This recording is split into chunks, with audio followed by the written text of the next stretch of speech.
doing all the Tom Jones noises? That could be anyone. Yeah. Is someone just shitting through the letterbox? It's Robbie. What did you think of Alison Steadman's performance? Would you say that it was in any way kind of incesty or? Yeah, you wouldn't want to be doing the pogo bit, but like, knowing that the Queen's death was looming over you. Yeah, basically like Wayne Rooney. Yeah, like Wayne Rooney. Pre-hair transplant. Yeah.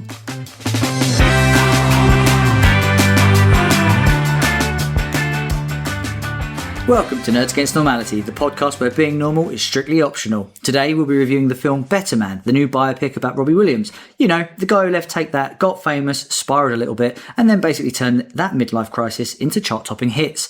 I'm Harry, your host and the front man of the group. Although I may have snorted a huge line of cocaine before recording, it has absolutely nothing to do with the speed on which I'm reviewing this film. Nothing at all.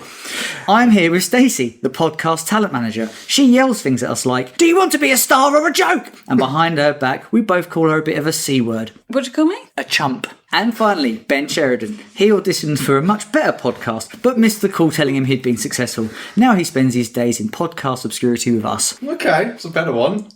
Just to warn you all that this podcast will contain a heavy amount of swearing, adult themes, and the occasional bullying of Ben. As always, if you haven't already, you can catch us on all the social medias. Make sure you follow us on Spotify or Apple Podcasts so you keep up to date with all of our latest releases. Also, please buy our merchandise over at nanpodcast.tmail.com. Okay, so before we get into the review, I'd very much like to just get into what we've been up to since our last review. So, Stacey, I'll start with you. What was your one thing? You know my one thing already, Harry. Yeah, but the audience doesn't. No, right, fair enough. They're not with us right now. Oh, right, okay.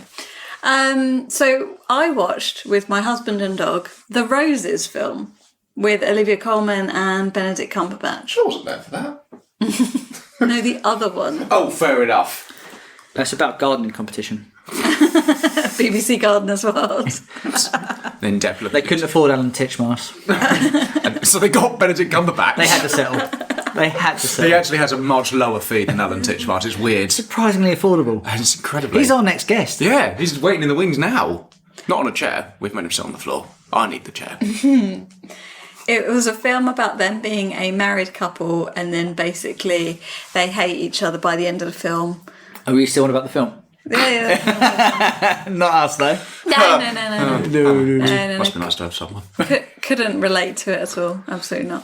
So I saw the trailer with this with you, Harry, and we were both like, "Oh, that was quite good." But it's a comedy, but is it like a sort of a black comedy? Because I mean, at one point in the trailer, so there's no spoilers, like she has a gun. Does this escalate into like, oh, this is actually a bit drama-y, or is it just comedy all the way through? I would say it's more comedy all the way through, but there is one particular section with the gun scene where they've put all those scenes for comedic effect at the end of the film. Right. It's building, it's a snowball. Yeah. You're watching it gather pace, basically. Okay. They start off being like the perfect couple. Yeah. And then midway through the film, you can see that there's issues. Right. And by the end of the film, she has a gun. Fair enough. And they kind of switch roles in their relationship as the film goes on. So at the start, he's a successful Rose gardener. architect, Oh, yeah. builds a giant rose. Huge rose. And Oh, it's bloody sun. So he's an architect, she's a chef, isn't she? she becomes a chef, but she kind of gives it up to look after their two kids. They've got very different parenting styles. She's like, yeah, eat all the sugar because I love baking and have fun and do what you want. And he's like, no, don't eat the sugar. Go for a run. This is what you're doing today. Anyway, which parent did you say you would most align to? I can't remember. I think it's a combination. Yeah, because I do feel like Olivia Colman has that crack on, do what you want vibes, but I very much like how petty he is. He does lots of petty things, and I was like, I'm all for that. Yeah, you would have seen this in the trailer, but he locks her in the room and he turns up the volume on this massive heavy metal song, I think, and he refuses to turn it off just to wind her up. That does sound like something you would do. It is really good though, right? It is good. She becomes hugely successful by accident because she's like in her little cafe restaurant thing that she's built, it kind of does okay, but it's not. He bought it for her as yeah, kind of he something did. to do, basically to fill her days, because she was doing nothing but smoke weed and chill out, which sounds like the best life. God, Yeah, it's she was just incredible. smoking weed in the cafe. She Having a opens great twice a time. week or something, like Yeah. for lunch. God, I'd love a husband that would just let me do that. Oh God, Yeah, but would you put up with his pettiness? absolutely. just to do nothing. But it's funny, isn't it? Because the turn of fate is all because of the hurricane. Yeah. So the hurricane smashes the building that he was building. This whole like grand reveal. It was a big art. It was a ship museum, wasn't it? Yeah. And he built it like a huge ship, and the sails fell down on the museum and smashed it to pieces. But at the same time, everyone found refuge at her cafe. So she's cooking everyone food, and she ends up giving food to a food critic. Yeah. And that's kind of like how she then booms into. She comes into like the magazines. Suddenly she's bigger than him. Yeah, It's like, and nobody oh, wants no. to touch him because he is the architect that, destroyed millions of pounds worth of stuff. One of my favourite parts of the film was because they're both English in it and they're living in America. Right, okay. So you've got loads of Andy Samberg. Yeah, Andy Samberg's in it, as is Stathlet's Flat's Oh yeah. who are all American, and like they're being Staff's not American, surely. That's English. no, but he's playing an American. Oh, okay. Right. My tiny little brain melted. No, he's incredibly posh English, I think. And they're having dinner one night, and they're being brutal and bantery, but like really horrible to each other across the table, and everyone's going, "Ha, you guys are so funny," and they're like, "Yeah, it's a joke." And then they try to be, they're like, is it called banter? And they're like, Ben, you're a wanker. And they're all like, are we doing it right? And then it gets really deep, and it's like, you have a really small penis. It's like, you don't satisfy me in the bedroom. And like Andy Samberg's just like, okay. Anyway, so I would recommend it. It's Yeah, very so a little funny. mini review. You like it? It's good. Yeah, You buy I give it a go. They do put all the best bits in one scene into the trailer, so don't expect it to build beyond that really. But it was very good. I'd recommend it. That's The Roses. Ben, what have you been up to? What have I been up to? Halloween has come and gone, and we defended the homestead. Mm-hmm. So we decided to Yeah, can you just establish how you defended the homestead? with the mentor. Look, you could go and play rounders anywhere. Yeah. Or you can have it hurtling towards you. Harry was like, I've got a rounders bat because where we live turns into the fucking purge Yeah, on Valentine's literally. on Valentine's Day. Well, that too. It's probably me Horny outside. bastards everywhere. It's probably me. Stop thrusting at my door! No! It's a brand new letterbox. I've just brassoed it. so it's not a glory hole. Fuck off. You're ruining it. I know I sucked you off once, but So I walked through and there's this like tiny little rounders bat It wasn't tiny, all right? It was it's adequate. It was adequate. It was absolutely fine. It would do the job, okay? Yeah, because round here it turns into the purge on Halloween. Yeah. Yeah. So it's not like eggs and flour, it's more like brick through window. So yeah, just defended that. But Harry and I decided to watch 2 horror films. on Halloween. On Halloween. Yeah. After a lot of scrolling. It's because we've seen a lot of them. Well, yeah, this is the thing. We do watch a lot of horror films, and you kind of realise that there's a lot of shit to wade through until you get to like the gold that's in there somewhere. But there were 2 good ones. One was definitely better than the Yeah, other. so we watched When Evil Lurks, which is an Argentinian film, which is I quite liked it. That was the best one. In my opinion. So it's my second time watching it, and I was like, yeah, it's good. Because I had adequate warning that it was going to be a bit of an artsy film rather than a scare fest. Absolutely. Then you didn't mind it. And because Harry was pre-warned, because that's what we have to do now. Yes. How did you pre-warn him? Did you slap him in the face with your scarf? I turned to him where you're sitting down and I went, this is a bit of an artsy film, and he went, okay. What was it about? What was the scary factor? So it's about it's like an infection, I guess. Like demons exist in the world, but they sort of go from person to person like an infection, like an illness. But so like the infection goes from person to person, and it ends up on a farm that's near our main characters, who decides to try and like get rid of this demonic infection, because once it infects someone, it can't move on until you kill it. So they basically try to incubate it and keep that person alive with the demon as long as possible, because whilst it's contained, can't go anywhere. Yeah. And it sounds really horrible. And it is horrible when you see the person it's latched onto. Oh, yeah. It's grotesque. It looks like something from The Last of Us, doesn't it? Yeah. Yeah, really good bits of Wayne that. Rooney-esque. Yeah, basically like Wayne Rooney. Yeah, like Wayne Rooney. Pre-hair transplant. Yeah. So that was really good. And then we also watched Under the Shadow, which is set in, so I've heard, Iran. Not Israel. Let's move on.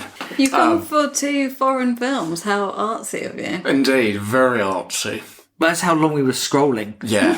We ended up on another country's set list TV guide. We had to go through the whole VPN. Gone through every country. No subtitles, we were just getting the gist. Yeah, absolutely. You now both I speak. can read body language perfectly. Yeah. Both speak fluent Iranian. I feel like the premise of the Iranian film was really good.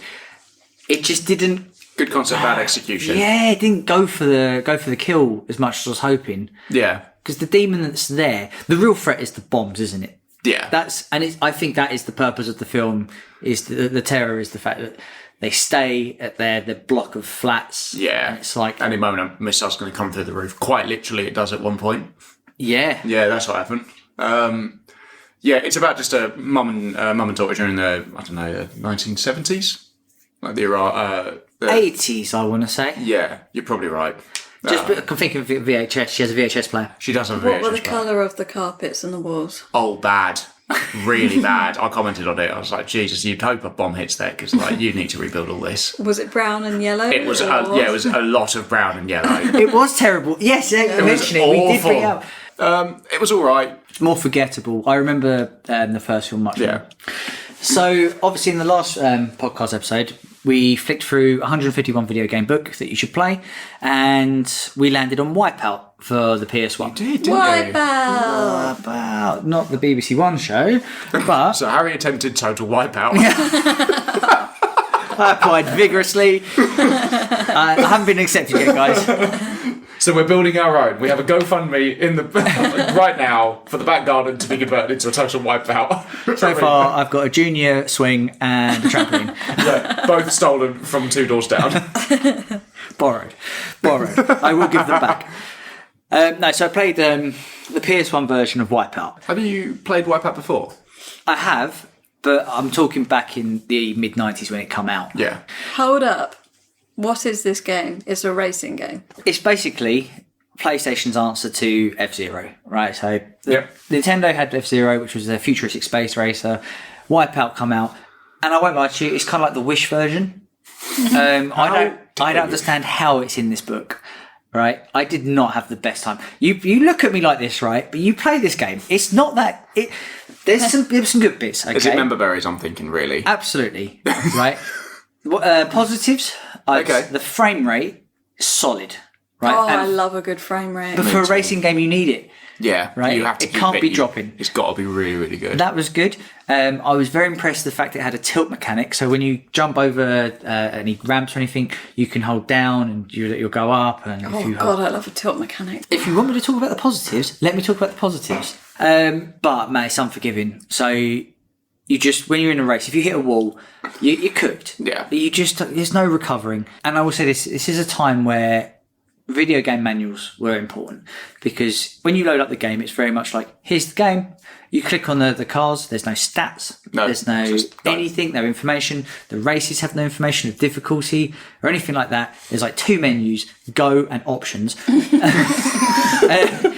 I played the race, and I come 5th out of 8th, so not terrific. Okay. And because I became 5th, I then couldn't progress to the next race.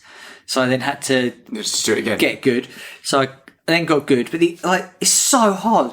The items, they look like little hieroglyphics. So there's no indication of what items you've got. Again, a manual would have helped, because you Do could you not look. read hieroglyphics? No, I can speak Iranian and Argentinian, but hieroglyphics not yet. Not yet. We need to Not find an yet. Egyptian horror film.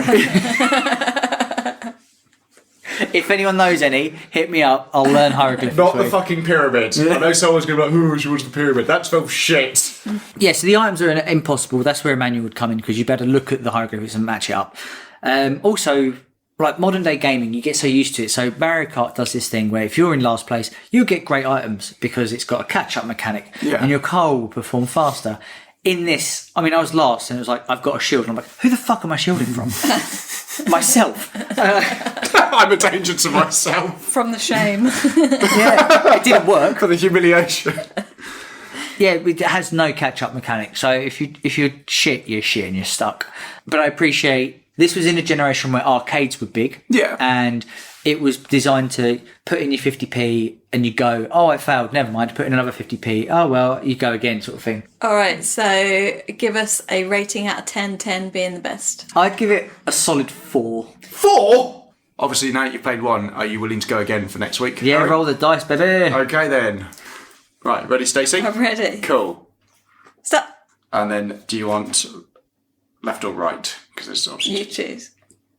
Okay. Harry, you are playing Peggle. Peggle? Oh, I've played that game before, it hurts. Mostly because I just want to see... Mostly because I want to just say to Harry next week, how's your Peggle going? What the fuck is Peggle? I sell games for a living. I have never seen this game. 1A4-bit gaming. That What looks the amazing. hell is So it? he claims. Just for the listeners. Come out in 2007. Yeah. Have you not got a copy of this? Just for the listeners, Is Skies of Arcadia in this book? Sorry, Stacey, to keep interrupting you. I'm getting irate. Can I? Prick doesn't Can I just say, for the listeners, on the page there is a big green CGI'd monstrosity alien. Prick doesn't know. Skies of Arcadia doesn't make this list, Fucking prick doesn't know but what Peggle is. Peggle does. Does Shenmue make this list? Oh, Shenmue makes this, it's fine. Okay. But so does Shepherd Dave. Yeah, Shepherd Dave, mate. Who's Shepherd Dave? Who made this book? Is a mate of Peggles. Peggles, mate. Come on, Shepherd Dave. Shepherd Dave. That's his brother, Shepherd Dave. Come on, Shepherd Dave. Grab your Peggle. My mum had 4 sons, all called Dave, and we each do a different blue-collar job. There's Shipper Dave, Sailor Dave, Tailor Dave, and Soldier Dave. Oh, well.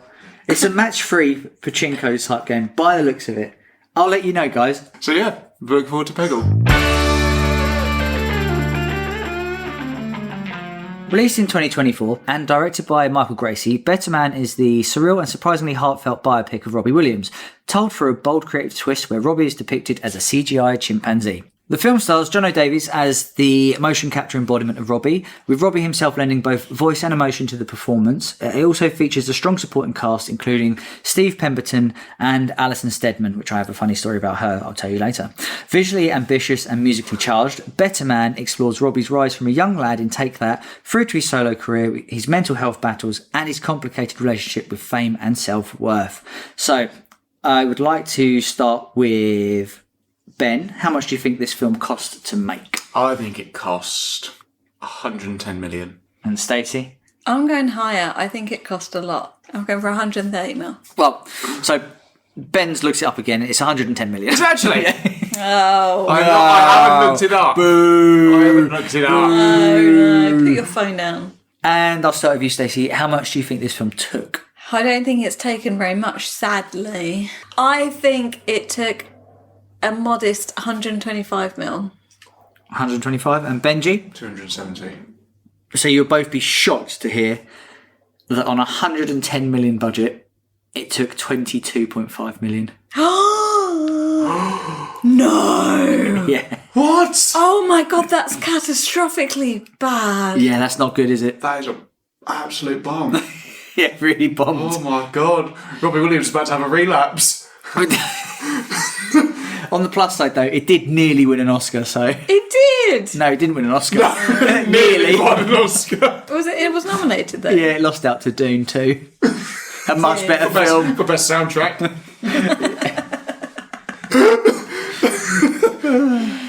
So we'll start with the plot, as we normally do. So how did you find the story balance between his Take That years, his solo fame, and like the personal struggle? Did you find they were like quite cohesive, or was there one part that you were like, oh, I can get on with it? Apparently you did. Yeah, to be fair, there is a bit. I thought it was good. The Take That years were relatively short. To hear that. Sorry, force of habit. You're right. Force of habit?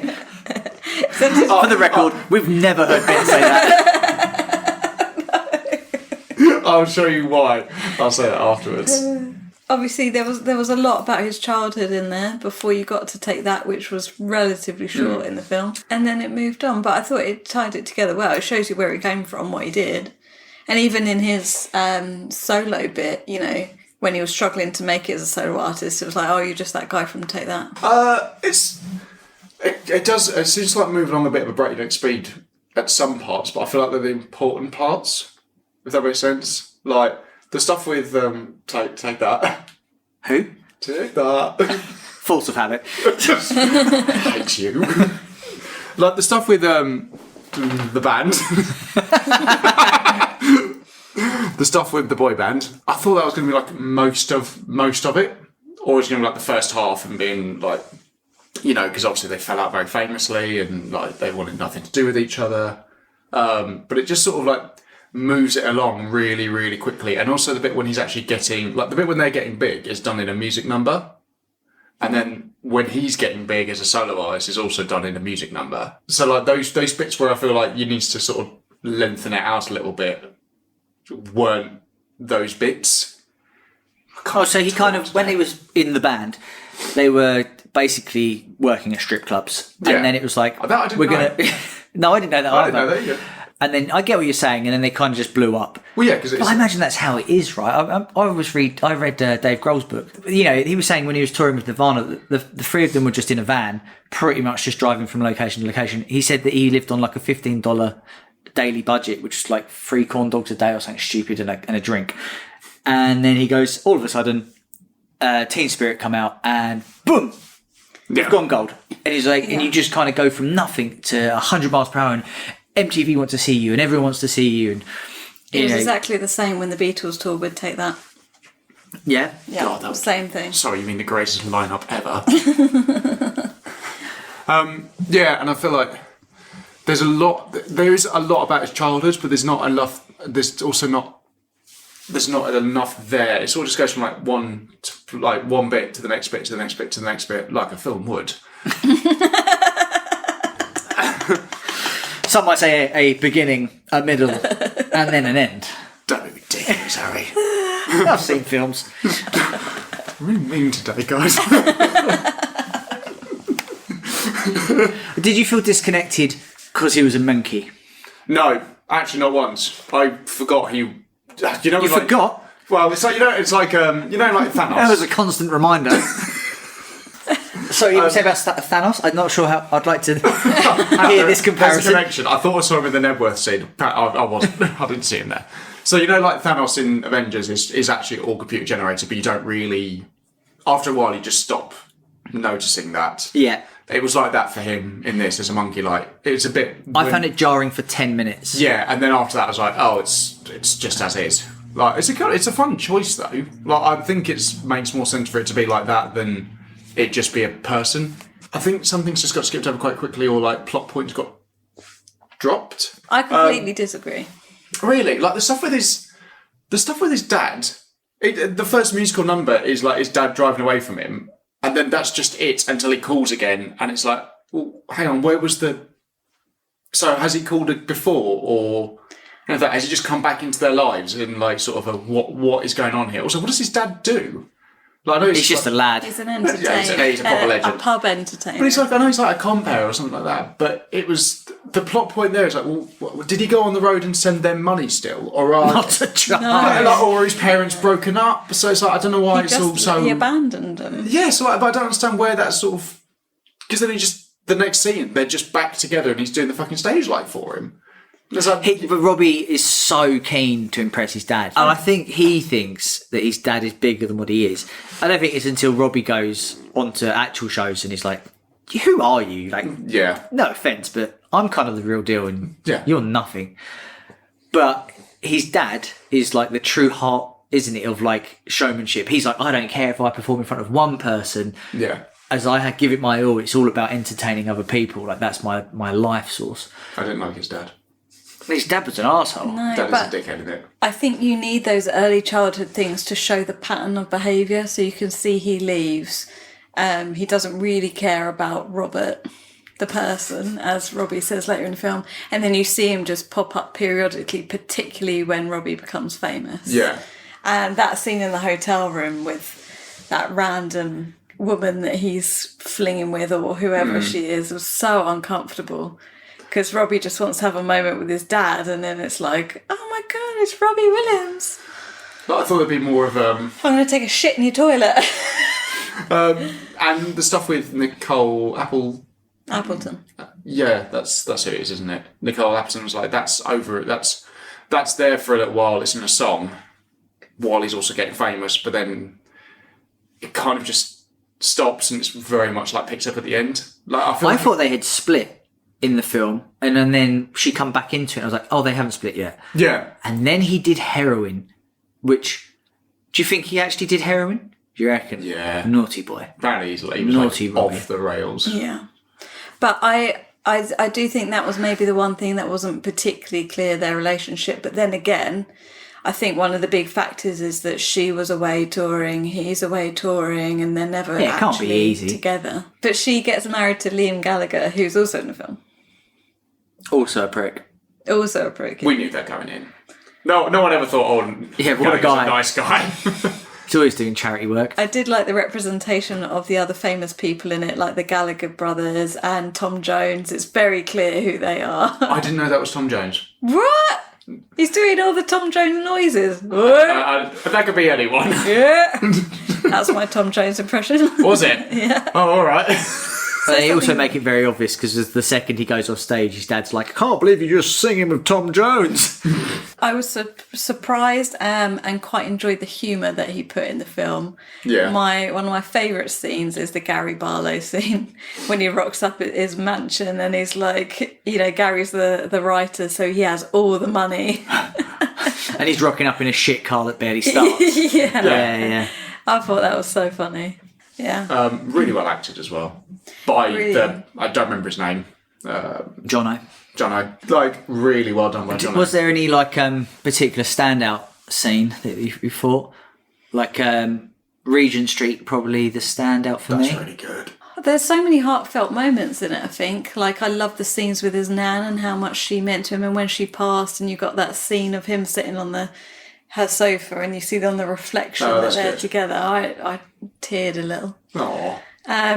The scenes with him and Nicole were really heartbreaking as well. With the whole baby thing. Oh, yeah. That was really sad. Yeah, and he throws that in her face, doesn't he? It was like, you chose your career over our family. I think particular shout out to Robbie Williams himself, though. I was really impressed with his voiceovers, and I think some of the acting voiceover was him. He acted it well, whereas normally, like, when people do that about themselves, you can tell it's them and you can tell it's not quite.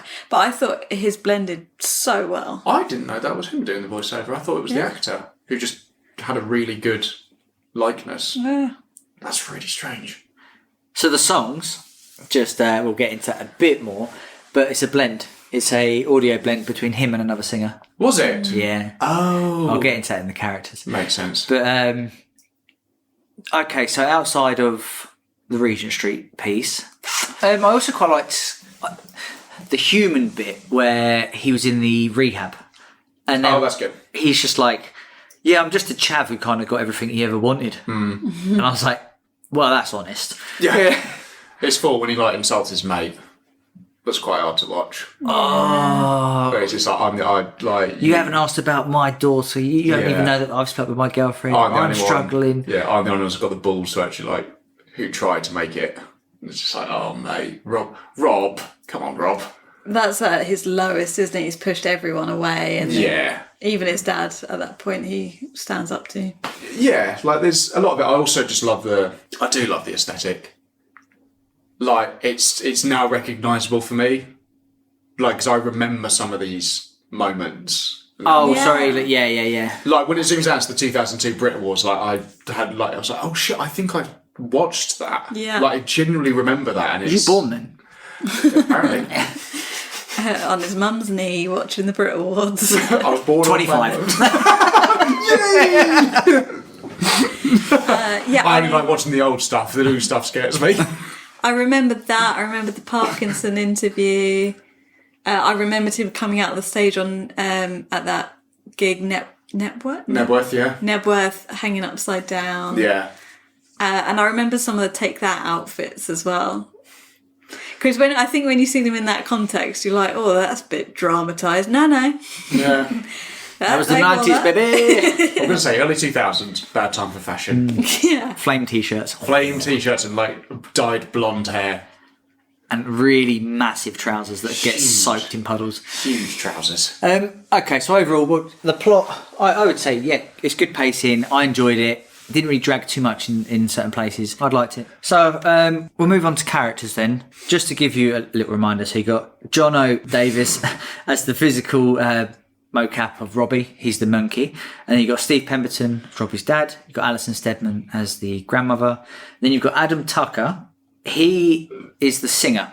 So he sang with Robbie. They both did the same song and then they kind of meshed the voices together. Right. That's cool. And that's how they get that new sound. What did you think of Alison Steadman's performance? Would you say that it was in any way kind of incesty or...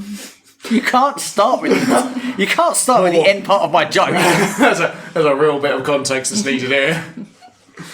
Very quickly. I didn't know it was Alison Steadman. Very quickly, my dad is a carer. He was caring for David Baddiel's dad. We got an invitation to go to his opening night of the show, in which quite a lot of the actors were there, and Alison Steadman was there.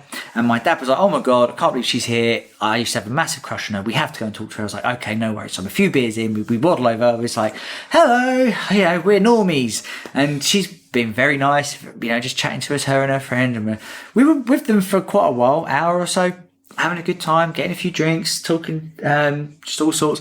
And my dad was like, "What are you up to now?" And she goes, "Oh, well, at the moment, I've just finished my documentary." And we was like, "All right, well, what's the documentary about?" And she's like, "Oh, it's about this small island. And it's only got a population of 2,000 people." And I went, "Christ, must have a lot of incest, though." And she's like, "What? What do you mean?" I was like, "Oh, 2,000 people, mate. They'd be all over each other like hamsters." And so she just went, "Right."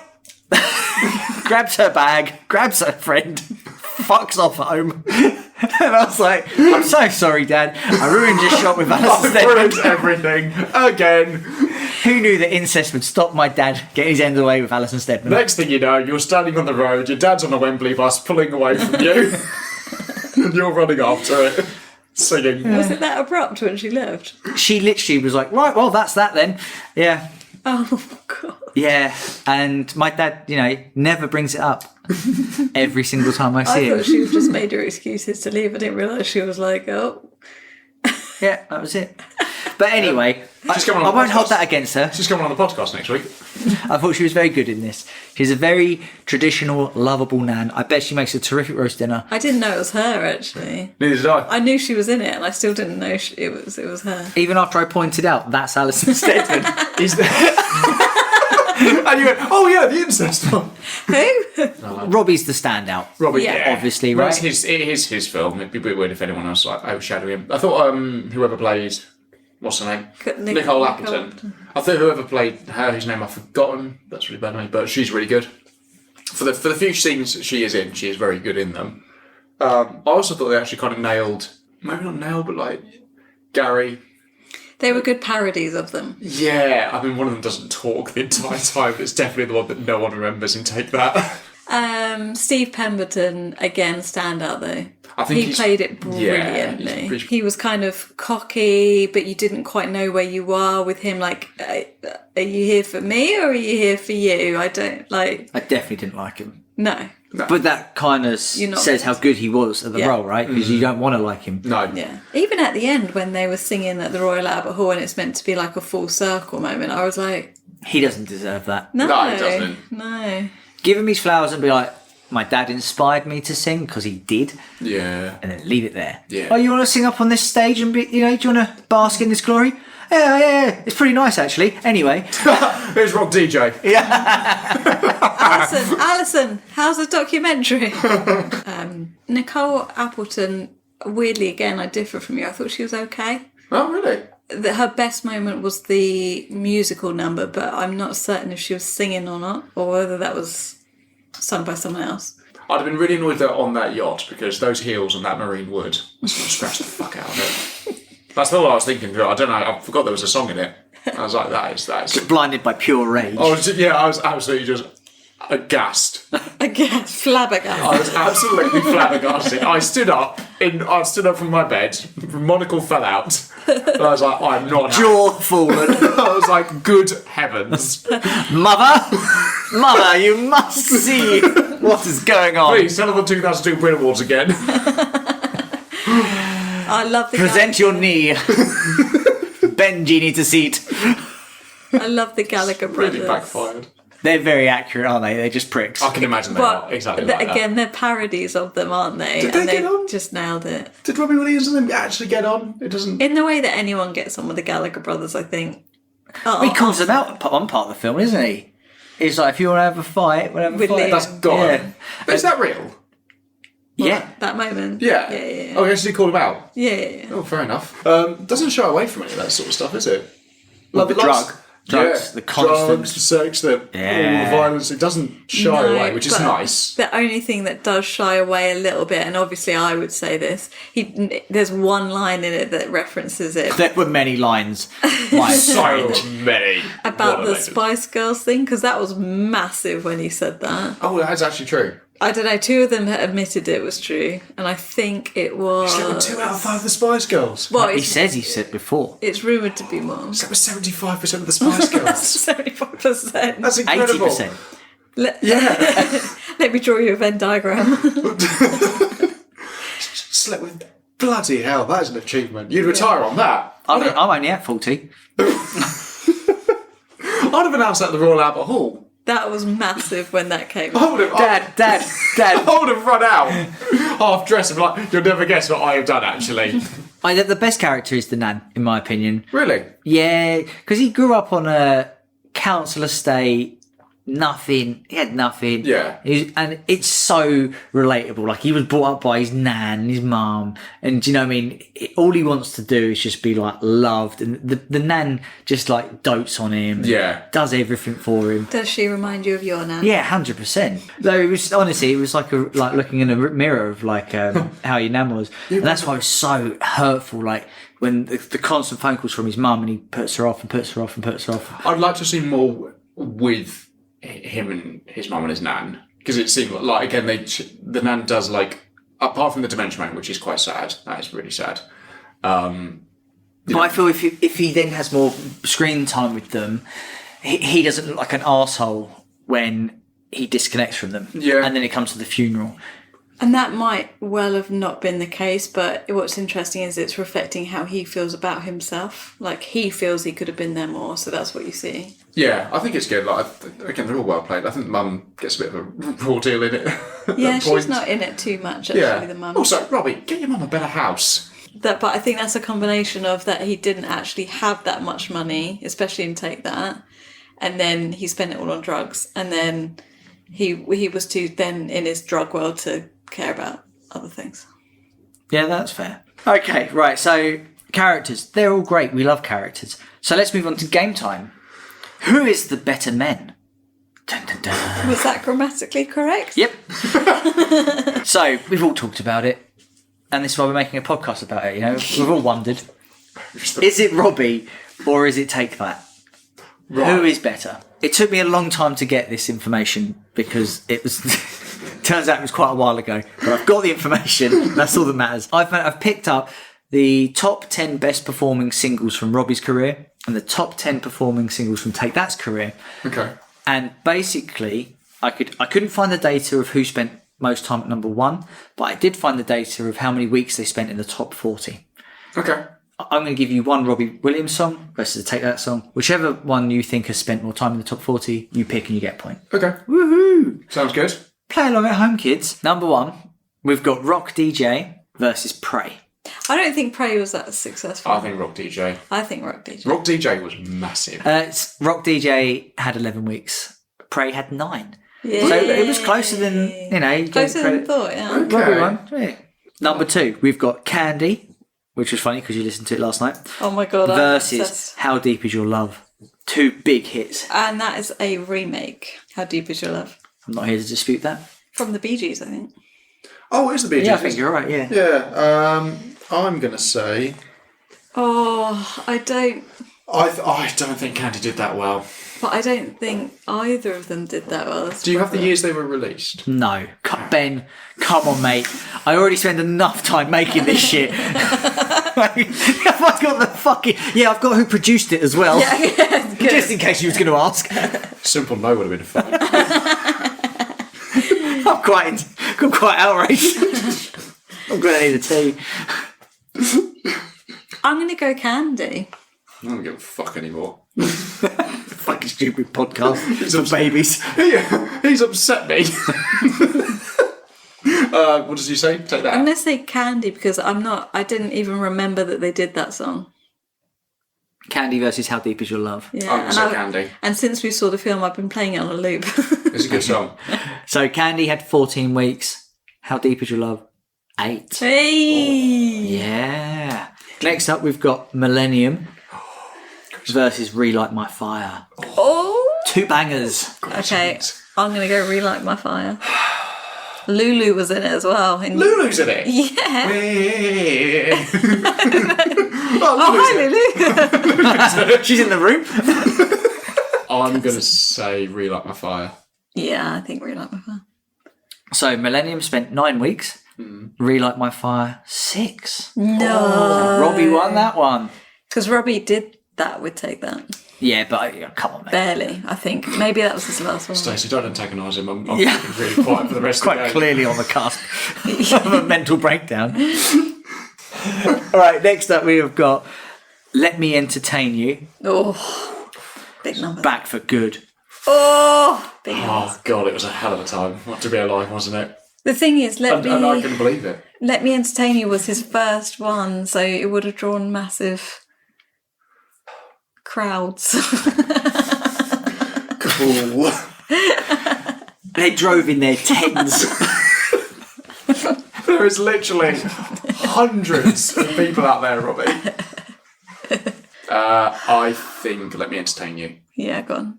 So Let Me Entertain You had 7 weeks, and Back for Good had 10 weeks. So it was Take That. Oh, jeez. Okay. Then we've got Something Stupid versus The Flood, which sounds a bit like a Machine Head song. Oh, Something Stupid. Oh, is that the Nicole Kidman one? That's I have kids. absolutely no That's idea. kids. What's the Something Stupid one? Are you something stupid? No. Is that? I don't know the song, so I don't know if that's Yeah, that's the song. Can Look it I up. play them quickly? That's not the song. I just played the song. Like, I don't word think for I- word. I sort of half believe you. I don't know. I don't trust you anymore. And what was the other one?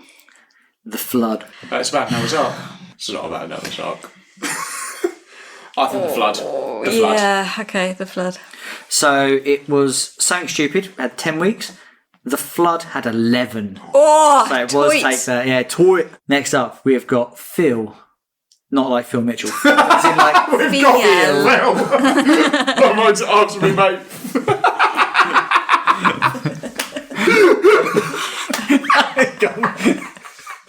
It's just on the album, just Phil. Phil. So we've got Phil, or Could It Be Magic? Oh, could it be Phil. magic? Phil. Wait, which one's Phil? It's mate. I just want to feel. I think Could It Be Magic? Do we rock, paper, scissors it? 1, 2, 3, go. Bollocks. Could it be magic now? So Phil was in the charts for 11. Could It Be Magic? 10. Oh, shit! Sheet indeed. Sake. Okay, next up we've got Angels versus Rule the World. Angels. It's going to be Angels. You're quite straight in there. You go for Oh, it. yeah, I'm going Yeah, for 30 Angels. degree angels. 30 Degree Angels was in the charts for 17 weeks. That is impressive. Rule the World was 26. No The way! landslide. I bet it was pissed.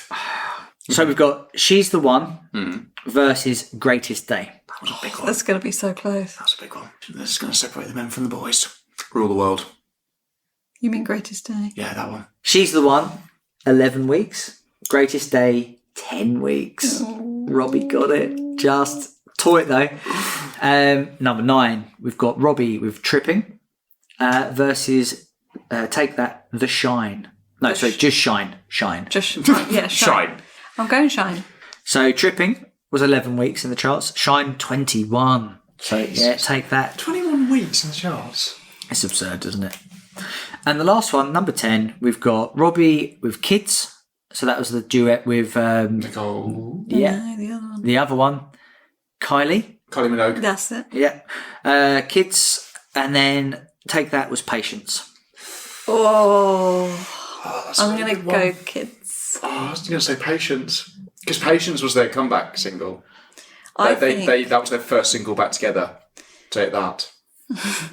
I think Patience is Harry's worst song in the history of music.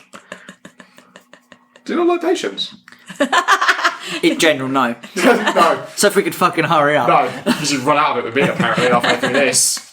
I'm trying to ask a fucking question. All right, we're rock, paper, scissors, because I think Kids. I think Patience. All right. 1, 2, 3.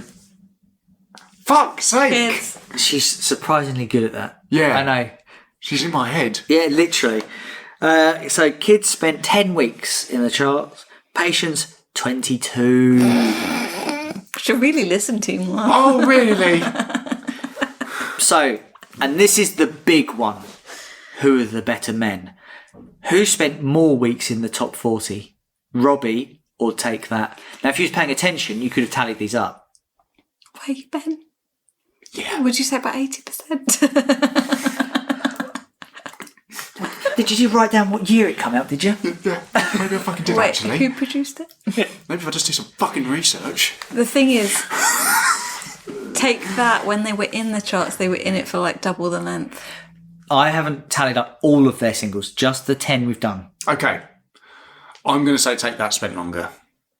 Take That must have spent longer. Just by logic. Yeah, that's it. So, after the quiz, they both took home 5 victories each. Right. But Robbie spent 111 weeks in the top 40, and Take That spent 133 weeks. Yeah, it must have been. Take That Close though. are the better men. Very Sorry, Robbie. The film should have been about them. That's why your film flopped. But Try better next time. in the ratio, that's pretty good for Robbie. It's not bad. Well, thank you for taking part in Better Men. Thank you very much. Let's most go for welcome. part 3. We're going to go for the atmosphere and themes. So, Michael Gracey, he also directed The Greatest Showman. You can tell. Yeah, I was going to say, do you think it's too glitzy? Or do you No. think it's the right amount of glitzy? Bit of I think showbiz. this is night and day different from Greatest Showman, in my opinion, as a In Great musical. Showman, I never saw boobs. And this, saw boobs. Well, That's one reason. Yep. I think we know how the approval's going to go, my friends. I wouldn't know that if you hadn't said that. Like, I think they're so different. Because one of those films is good.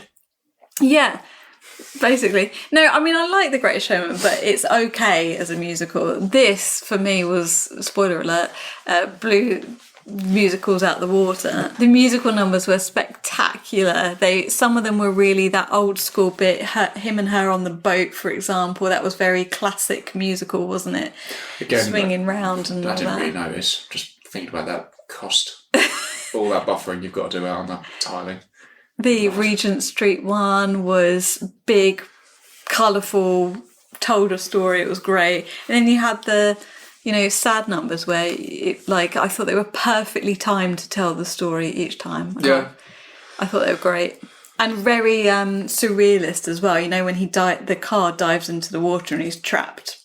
Yeah, I thought that was a bit Train Spotting. Yeah. Which I know is a bit of a weird comparison to make. Yeah, because he's in the car. But the fact that...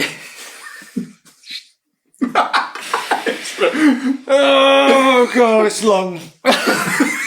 God, it's so long. But that's why a lot of the budget went. So I did a little bit of a dig as to why it cost so much. And although the CGI monkey was expensive, I can imagine. a lot of it was they had to shut down Regent Street for 5 days. 5 days? Yeah, A friend of mine huge. worked on it. 500 extras. Oh, yeah. Which That I mean, would be- Christ, how much of an arseache would that be to manage? Massive. It's also done in long takes as well. Like, it's not all one shot. There's obviously hidden cuts in it, but that is a nightmare because you've also got to rehearse all of that because there's no one in there that's not doing something in time with the music. It's a fucking nightmare. That would be so much fun to be a part of, though. I think it'd be so much fun to watch the end product. I don't think it'd be too much fun to be part of. I think it'd be an arse-ache. But they spent a lot of time. So they did the Regent Street thing. They went over to Melbourne. They did a bit there. They went all over the world, and they had to record a lot of places. That's where a lot of the costs come from. In hindsight, he really should have just filmed it all in UK and green screened some of the stadiums. But it looks so impressive. It does look good. I think as musical numbers go, they are a bit like I know you don't. I know exactly what look you're going to do. You know Moulin Rouge? Yes. It's like that. It is like that. It's very Moulin Rouge, where like all the musical numbers are just like, if you're going to do it, you've got to really go for it. It was very Baz Luhrmann. Very Baz Luhrmann, yes. Like it's just all over the top. Like even like Let Me Entertain You, it just goes in such a weird direction, but it's not out of nowhere. If that makes sense. So like obviously it's that whole like battle he's doing with every other like bit of his personality, but it's not out like if that just happened. You'd be like, okay, don't know what the symbolism here is, but what did you it does take make from sense. I don't know. I suppose it was just like it is the actual crux point for him, isn't it? So I'm assuming he's just trying to like stop himself from committing suicide. Like because at the end it's just those two of him who are mirroring each other, and then couldn't tell if the last bit was real or not. Like when he's on the lake and he's got the razor, couldn't tell if that was real or if that was fake or like in his head, but who knows. What did you think? Because you're not typically a musical fan. What did you think? No, I quite liked the music. I mean, it was a bit, I'm not the biggest Robbie Williams fan, and it's going to be 2 hours of lots of Robbie Williams songs. But they do enough to kind of like jazz it up, and it's not a million miles removed from the original, but it's definitely different enough that it's newer. And because of what's going on, you're being like wowed by all the dance scenes and how good it looks, and the battle scene. The battle scene is really good. I took that as accepting. So the whole film, he's kind of battling who he actually is. Yeah. He sees himself as a failure. He sees himself as not good enough, and he's a druggie, and he's worthless. All he's good for is presenting a good time on a stage, and that's all he's worth. And you see it throughout the film, right? When he's performing, he looks out into the crowd and he can see previous versions of himself, and they're kind of like doing the slit throat signs, and I think that whole part at the end is him just accepting that it's never going away. But his past is his past. He has to just deal with it, and accept it. And then move on with it, because after that, you still see them in the crowd, but they're actually watching him perform and are now like a part of him, rather than him going against the grain. I don't know. That's the most arsey answer I think I can give. I'm having a nosebleed. He's doing really well with this stuff. Have you noticed that? He's doing really well with all this. Where's your scarf? Thank you, IMDb. No, I'm joking. I wonder what you had written on your hand there. What is the song he is singing when it's him on the lake with the razor blade? Because I couldn't cut my life into pieces. I honestly can't remember. Was it not that? It wasn't. We're going to say it was that then. Yeah, okay, yeah. So he was singing Papa Roach, which I'm pretty sure hadn't come out at that point. Good atmosphere. Captured that time period as well quite well, I think. The tracksuits and the stupid bleach hair. Oh god, it's shit. Yeah, it was terrible. All of fashion was shit. Yeah. And it's sad because now like we're going back towards like the big jeans, which means at some point we're going to have to go back to the 2000s. God. Harry's going to bleach his hair. Yep, probably just burn my scalp. Okay, right. So I guess we should. I should ask the big question. Did you approve it? Stacey, I'll start with you. Of course I approve. Of all the musical films out there like Rocket Man, Bohemian Rhapsody and all that kind of thing, I think this is one of the better ones. I'm sad it didn't do very well at the box office because... and for me, that's probably because of the Bunky thing. Because to be honest, when I heard about it, and I was like, oh, really? But it's so, so good. And I really would encourage anyone to go and watch it. It is currently free on Amazon to watch. Just to further crush Better Man on the box office. Did you know that Bohemian Rhapsody grossed $1 billion? How insane is that? And that's so upsetting because this is night and day a better film. Yeah, Bohemian Rhapsody's trash. Yeah. I'm sorry, it is. Yeah, it is. It's so average. The band's rubbish, was it, as well? Never rated Queen. No. What do they even influence? No. Double down. Nothing. Do you approve it? Do you not approve it? What, Bohemian Rhapsody? No, I don't approve Bohemian Rhapsody. Yeah, I approve it. So you approve it because you like Robbie Williams? I liked the film. I think the musical numbers are really good. And Harold? Yeah, unanimous approval. Really? I'd recommend this to anyone. Like, I don't particularly like musicals. I don't particularly like Robbie Williams, but I think the film's done really well. Not financially. No, not very. But it got our approval. So what more does it want? That's going on. It's literally going to be Amazon Prime. Yeah. Approved. Yeah, I'm going to email Robbie later, let him know. He'll be dead chuffed. Once he's finished his bump of coke, obviously. As no, dad. it's just, yeah, I think it's heartfelt. Like you said earlier, it's kind of got, it hits a lot of the right notes. It's got enough comedy, it's got a nice drama, it's got sad times, fun times, the rise of Robbie Williams, the fall of Robbie Williams, and the resurgence of Robbie Williams. I've got to stop saying Robbie Williams, I'm getting into a bit of a glitch. Yeah, I approve it. I do approve it. I'm just going to wrap up with some trivia. Okay. It was not well received worldwide. So they underestimated how well known he was worldwide. So he did not strike audiences across the globe. Also, the fact that he was a monkey put off a lot of people. Yeah. Really? They didn't understand. Do you know why he's a monkey? I think I do, but go on.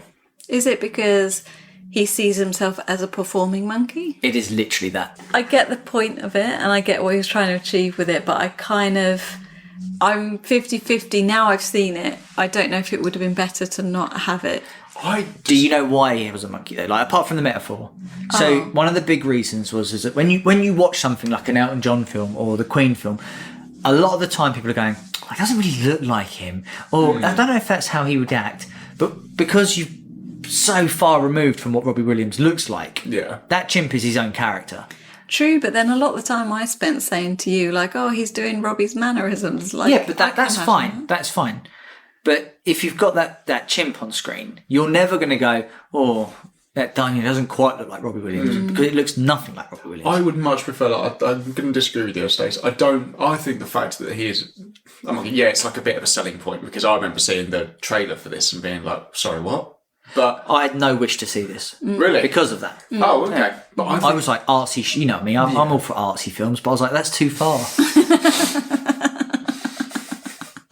Rewind this podcast, ladies and gentlemen, just listen to what you've heard.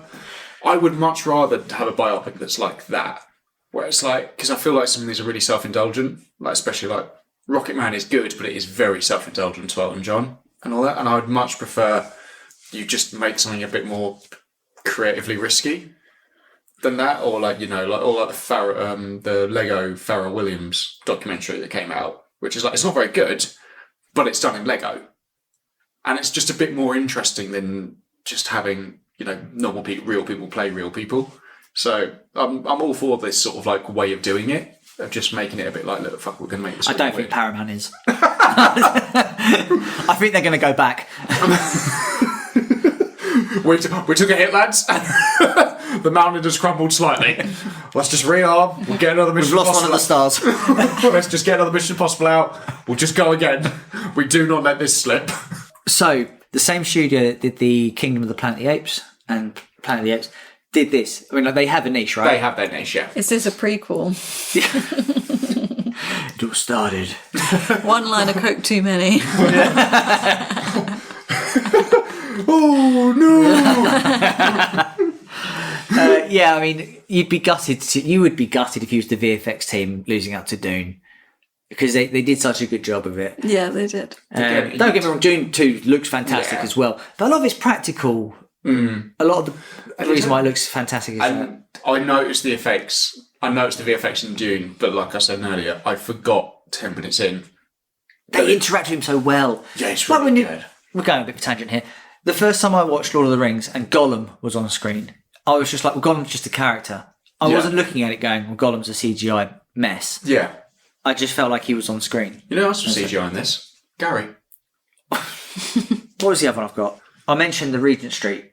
It was delayed because of the death and the funeral of Queen Elizabeth. Rest in peace, Queenie. Can you imagine she trying would to love this film. Yeah. Can you imagine trying to do the big dance number and you got her wheeling around in the back? I don't think you could do. I don't think you could do. Andrew's sweating everywhere. I was sweating at the time. You wouldn't want to be doing the pogo bit and knowing that the Queen's death was looming over you. So you wouldn't want to be doing that bit.